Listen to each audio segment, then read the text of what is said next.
Europe আমেরিকাতে যারা student ভিসায় আসতে চাচ্ছেন, স্পেশালি ভিডিওটি তাদের জন্য। আপনাদের জন্য একটা শর্ট মেসেজ আছে।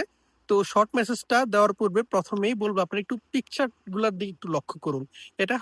এগুলো হচ্ছে মূলত কিন্তু নেদারল্যান্ডসের স্টুডেন্ট ভিসা, যেটা 2-1 দিন আগেই প্রায় ভিসা দেওয়ার পর 50টা স্টুডেন্টের ভিসা এম্বাসি এরকম ক্রস মার্ক দিয়ে ক্যান্সেল করে দিছে। অর্থাৎ ভিসা দেওয়ার পর পুনরায় আবার সেই ভিসা ক্রস মার্ক দিয়ে ক্যান্সেল করে দিছে। তো এটার স্পেসিফিক এখনো কারণ না জানা গেলেও নেদারল্যান্ডসের যে এম্বাসি আছে সেই এম্বাসির ফেসবুক পেজ থেকে আমরা কিছু হিন্টস পাইছি, যেখানে তারা উল্লেখ করেছে যে তারা রিসেন্টলি নোটিস করেছে যে অর্থাৎ যারা স্টুডেন্ট ভিসার জন্য অ্যাপ্লিকেশন করতেছে এখানে অনেক অনিয়ম হচ্ছে, অর্থাৎ অনেক ফেক ডকুমেন্টস বা অনেক জালিয়াতি বা ইলিগাল কিছু হইতেছে, যার জন্য তারা যাদেরকে ভিসা দিছে তাদের ভিসা পুনরায় রিভিউ করতেছে এবং যেখানে তারা প্রবলেম পাইছে সেখানেই তারা রিজেক্ট করে দিচ্ছে। এটা হচ্ছে তাদের ভাষ্য।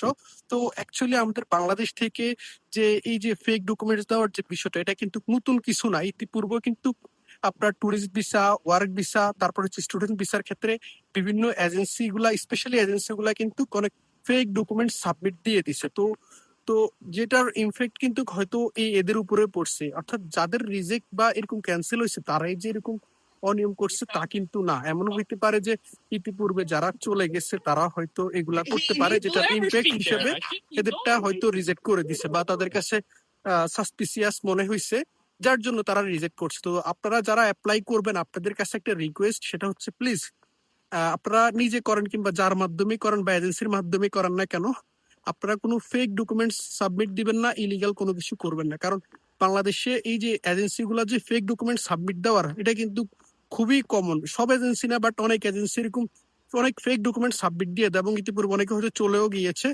তো আপনারা নিজে করেন কিংবা যেই আপনারা অ্যাপ্লিকেশন করে দেখ না কেন, আপনারা একটু যাচাই বাছাই করবেন যে একটা ডকুমেন্টস প্রয়োজন, এই ডকুমেন্টসটা এজেন্সি কিভাবে ম্যানেজ করে দিছে, এটা কি, অর্থাৎ আপনি যাচাই বাছাই করবেন। এক কথা হচ্ছে এটাই।